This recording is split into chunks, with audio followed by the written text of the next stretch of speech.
Halo, para sahabat pemancing sejati di seluruh Indonesia.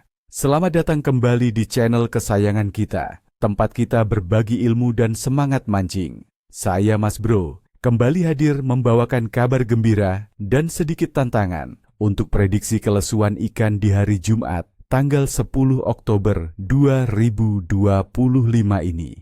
Hari ini akan menjadi hari yang penuh kejutan, di mana alam akan menguji kesabaran dan strategi kita. Tapi jangan khawatir teman-teman, karena saya akan bagikan rahasia bagaimana menaklukkan tantangan ini dan pulang membawa hasil yang memuaskan.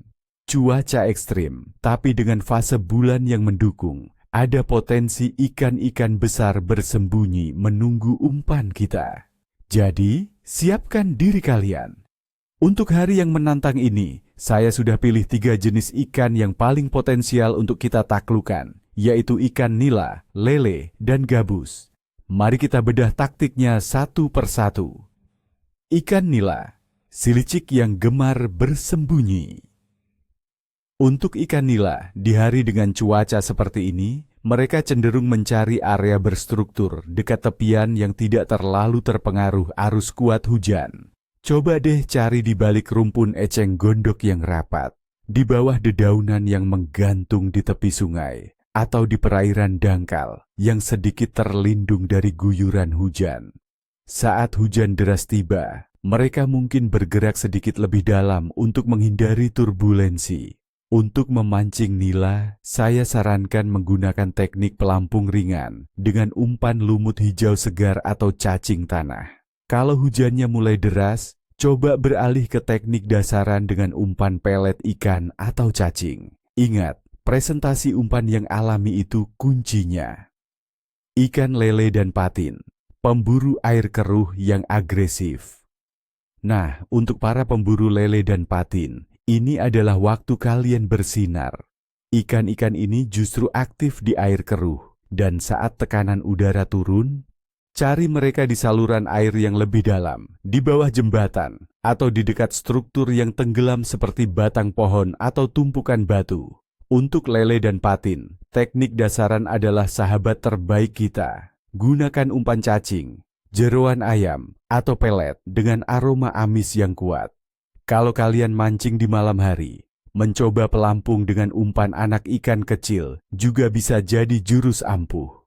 Jangan takut kotor, teman-teman, demi strike yang mendebarkan. Ikan gabus, predator yang menunggu di balik persembunyian. Si Raja Rawa, ikan gabus juga patut kita perhitungkan. Mereka suka bersembunyi di area rawa, pinggiran sungai yang banyak vegetasi air, atau bahkan di genangan air yang baru terbentuk setelah hujan. Mereka adalah predator penyergap. Gunakan teknik casting dengan umpan kodok tiruan, froggy lure, soft frog, atau umpan top water lainnya yang menyerupai mangsa kecil. Di air yang keruh, umpan yang menghasilkan getaran kuat juga akan sangat efektif untuk menarik perhatian mereka. Lempar umpan dekat ke area struktur atau vegetasi, lalu retrieve perlahan dengan jeda untuk memprovokasi serangan. Sekarang, mari kita intip kondisi alamnya, agar kita tahu mengapa ikan bertingkah begini. Analisis kondisi, mengurai kode alam. Prognosa, cuaca. Pada hari Jumat 10 Oktober 2025 ini, teman-teman, sebagian besar wilayah Indonesia akan menghadapi cuaca yang cukup menantang. BMKG memprediksi potensi hujan sedang hingga lebat di banyak daerah, terutama di sore hingga malam hari. Bahkan beberapa wilayah seperti Jawa Barat dan Kepulauan Riau berpotensi hujan lebat hingga sangat lebat. Suhu udara akan berkisar antara 24 hingga 31 derajat Celcius secara umum, dengan potensi mencapai 33 derajat Celcius di beberapa kota besar seperti Jakarta di pagi hari.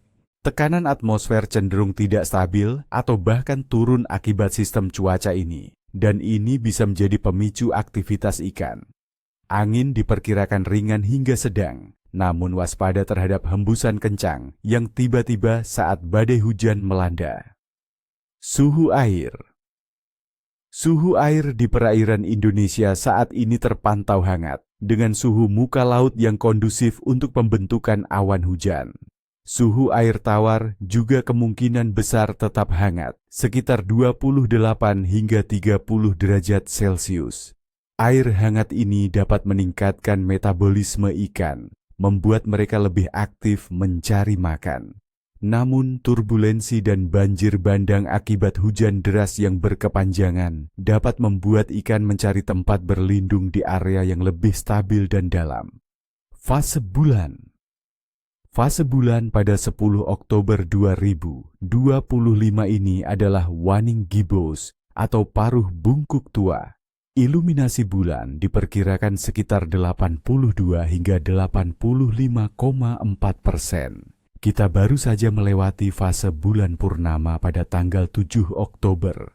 Secara tradisional, fase setelah purnama masih dianggap baik karena pengaruh gravitasi bulan terhadap pasang surut air laut masih cukup kuat, memicu arus air yang dapat meningkatkan nafsu makan ikan, terutama di area pesisir.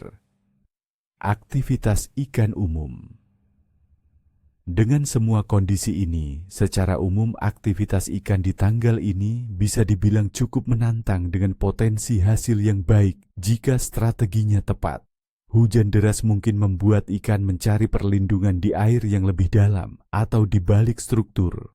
Namun, tekanan udara yang turun dan suhu air yang hangat, ditambah dengan efek pasca purnama, masih bisa memicu periode makan yang agresif untuk beberapa spesies. Jadi, jangan menyerah, teman-teman. Penilaian kelesuan ikan. Saya beri nilai kelesuan ikan untuk hari ini adalah cukup menantang, namun berpotensi memuaskan. Jangan berharap jor-joran di semua tempat. Tapi kalau kamu sabar dan cerdas, ikan-ikan monster bisa kamu taklukkan. Kuncinya adalah adaptasi dengan kondisi cuaca dan memilih spot yang tepat. Ingat, ikan yang aktif mencari makan biasanya lebih agresif dan kurang pemilih. Baiklah, teman-teman semua, Mas Bro doakan strike bertubi-tubi untuk kalian semua dan pulanglah dengan senyum lebar serta tangkapan impian.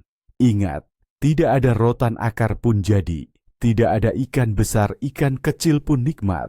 Jangan lupa, kalau video ini bermanfaat, klik tombol suka, berlangganan, dan aktifkan lonceng notifikasinya ya, biar kalian gak ketinggalan tips dan trik mancing dari saya. Terakhir, saya penasaran nih, kalian punya pengalaman mancing ekstrim di musim hujan, atau punya trik khusus menaklukkan ikan saat cuaca begini? Bagikan pengalaman kalian di kolom komentar di bawah. Sampai jumpa di video berikutnya. Salam satu hobi.